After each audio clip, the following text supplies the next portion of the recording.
जैसा कि आप थंबनेल में देख चुके होंगे, आज हम इस वीडियो में बात करेंगे रीट मुख्य परीक्षा पहली बार में कैसे पास की जाए, कैसे फाइट किया जाए।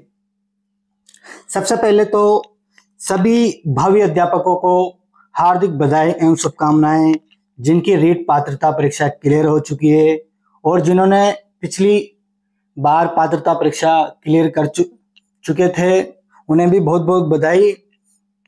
अब आगे की क्या रणनीति रहे, किस प्रकार तैयारी करें कि पहली बार में ही जो मेंस एग्जाम है, रीट मेंस एग्जाम, वो बिना गलतियां किए आसानी से निकल जाए। क्या कौन कौन सी गलतियां रहती है जिससे हमारा जो एग्जाम है उसमें हम पीछे रह जाते हैं, ऐसी कौन सी गलतियां है जो न करें। तो सबसे पहले बात करते हैं हम सफल स्ट्रेटेजी, सफल रणनीति के बारे में। जो रीट मुख्य परीक्षा L2 स्तर के विस्तृत सिलेबस में बाल विकास, चाइल्ड डेवलपमेंट, हिंदी, अंग्रेजी, संस्कृत, गणित, सामाजिक विज्ञान, ये सब्जेक्ट वाइज है, ये का विषयवार जानकारी ले। यानी जो सबसे पहले तो जो भी तैयारी कर रहे हैं भावी अध्यापक रीट मेंस की, वो अपने पास विस्तृत सिलेबस अपने पास रखें। जो रीट का मुख्य परीक्षा का पेपर है वह 300 अंकों का होता है और 150 प्रश्न आते हैं। जो रीट मेंस L2 SST है उसमें 80 मार्क्स के तो राजस्थान का भौगोलिक, ऐतिहासिक व सांस्कृतिक ज्ञान है और 50 मार्क्स का तो राजस्थान का सामान्य ज्ञान, शैक्षिक परिदृश्य, निःशुल्क अनिवार्य बाल शिक्षा है। और जो विद्यालय विषय है, जैसे गणित वालों के विद्यालय विषय, सामाजिक वाले विद्यालय विषय, ये स्कूल सब्जेक्ट है तो ये 120 अंक का है, यानी 60 क्वेश्चन इसके आएंगे विद्यालय सब्जेक्ट के।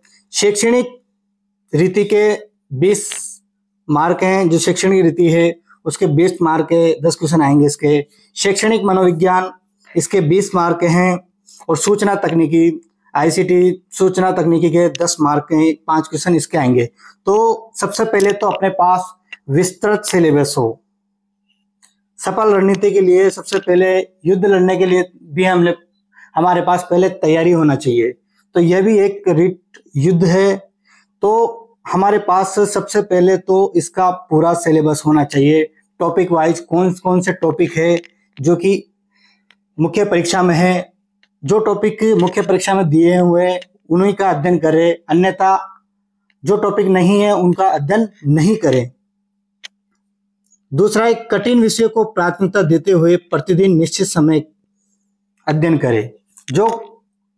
जो सब्जेक्ट आपको कठिन लगता है, जो सब्जेक्ट भावी अध्यापक को कठिन लगता है, भावी अध्यापक को कठिन लगता है, उस विषय को प्राथमिकता दें। ऐसा नहीं कि ये सब्जेक्ट मुझे आता नहीं है तो इसे छोड़ दिया जाए, ऐसा नहीं करना है। जो विषय कठिन लगता है उसका एक टॉपिक डेली पढ़ें, उसका डेली रिवीजन करें और प्रतिदिन निश्चित समय से अध्ययन करें।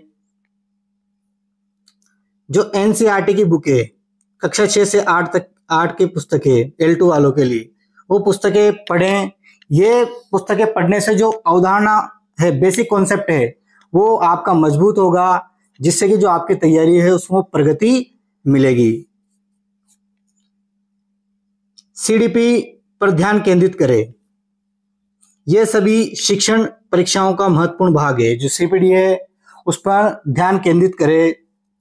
जो यह सभी शिक्षण परीक्षा इसका महत्वपूर्ण भाग है।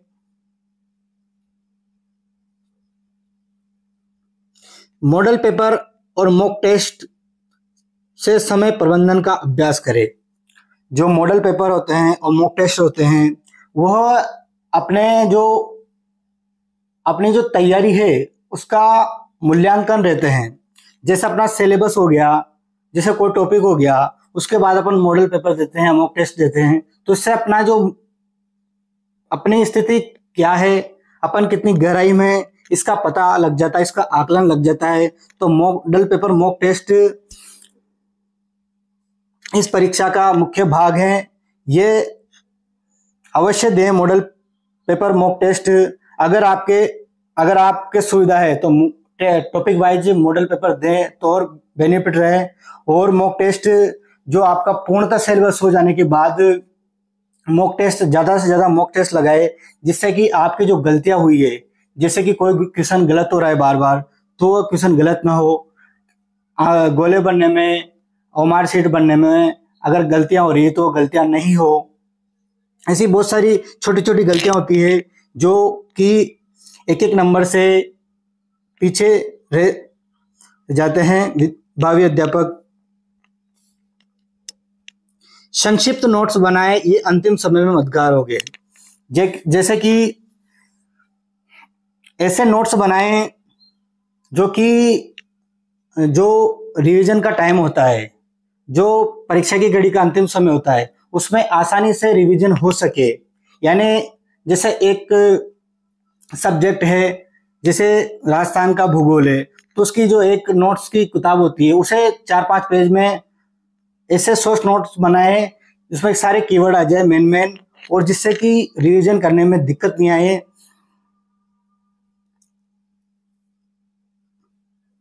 सामान्य ज्ञान के लिए समाचार और राजस्थान से जुड़ी घटनाओं को पढ़े। जो सामान्य ज्ञान है और जो करंट अफेयर्स है, उसके लिए समाचार पत्र और या मार्केट में बहुत सारी बुकें भी आती है, उनको डेली अपडेट रहें और करंट से डेली अपडेट रहें। बचने योग्य गलतियां, क्या क्या गलतियां हैं जो न करें, क्या क्या गलतियां हैं जो न करें। रटने के बजाय सीपीडी और शिक्षण विधियों को समझे।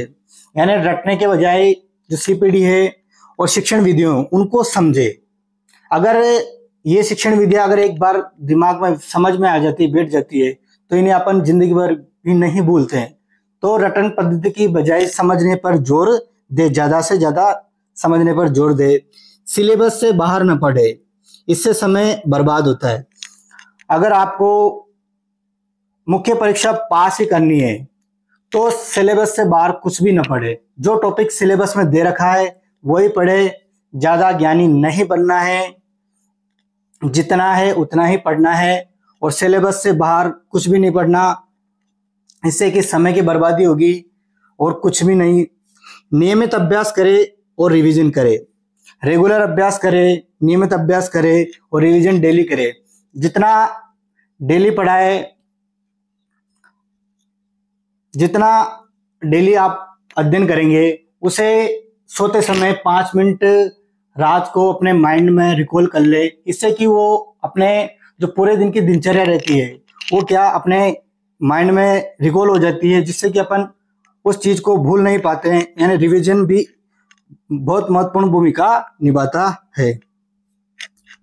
स्वास्थ्य, नींद और खान पान का ध्यान रखें, ये सभी सफलता के लिए आवश्यक है। और सबसे जरूरी बात, ऐसा नहीं हो कि अपने स्वास्थ्य का ध्यान और नींद, खान पान का, इनका ध्यान नहीं रखे, शरीर का ध्यान नहीं रखे, तो लास्ट टाइम में एग्जाम के समय तबीयत खराब हो जाए तो आपकी पूरी तैयारी बेकार जाए। ऐसा नहीं हो, अपनी बॉडी मेंटेन रखे, स्वास्थ्य का ध्यान रखे, समय समय पर पानी पिए और समय पर खाना भोजन अवश्य ले, नींद पूर्ण मात्रा में ले, जिससे कि आपका जो माइंड है वो एक्टिव रहे और उसमें किसी भी प्रकार का तनाव न हो। और मेरी आपसे भावी अध्यापकों से यही सलाह है कि आप सबसे पहले अपने पास जो नोट्स है, जो सोर्स है पढ़ने के, उन्हें अच्छे से पढ़ें। तो जो मार्केट में बहुत सारी किताबें आ जाती है, अपन देखते हैं कि किताब वो ये भी अच्छी है, ये भी अच्छी है, बहुत सारी किताबें लेके आ जाते हैं, अपन पढ़ते कुछ नहीं। एक ही किताब हो, उसे एक किताब को 10 बार पढ़ो। उससे क्या होता है कि जो चीजें होती है सारी किताबों में मैटर वही है, बस वो क्या कंपनियों के नाम अलग अलग है, कोचिंग के नाम अलग अलग है, मैटर सेम रहता है। कोई भी किताब बुरी नहीं होती है, कोई भी किताब, सब किताबें अच्छी होती है, लेकिन ज्यादा किताबों का ढेर नहीं करना है। लिमिटेड सोर्सेज रखें और उन्हीं को बार बार पढ़ें और मॉक टेस्ट मॉडल पेपर ज़्यादा से ज़्यादा लगाएं और समय का प्रबंधन अच्छी तरह से करें, जिससे कि आप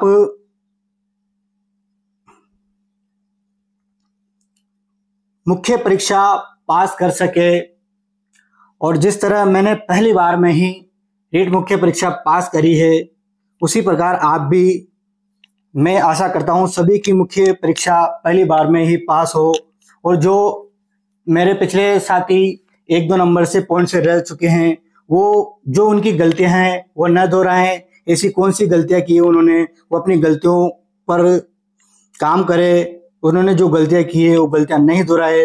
अपन जो एग्जाम देते हैं उसमें ऐसे ऐसे क्वेश्चन गलत करके आ जाते हैं जो बहुत सिंपल होते हैं, वही अपन को कंपटीशन से बाहर करते हैं। अपन जो हार्ड क्वेश्चन है वो तो बहुत कम को आते हैं, लेकिन जो सीधे क्वेश्चन अपन गलत करके आते हैं वो बहुत घातक साबित होते हैं। जो सीधे क्वेश्चन है उनको गलत करना बहुत घातक साबित होता है। तो ऐसी रणनीति रखिए कि समय का प्रबंधन अच्छी तरीके से हो, मॉडल पेपर मॉक टेस्ट पर विशेष ध्यान रखें, रिवीजन टाइम पर करें और जो सिलेबस है उसे समय पर पूर्ण करें।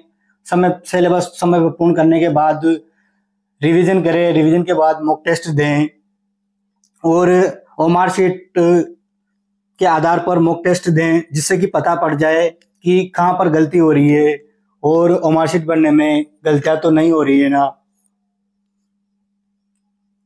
जय हिंद, जय भारत।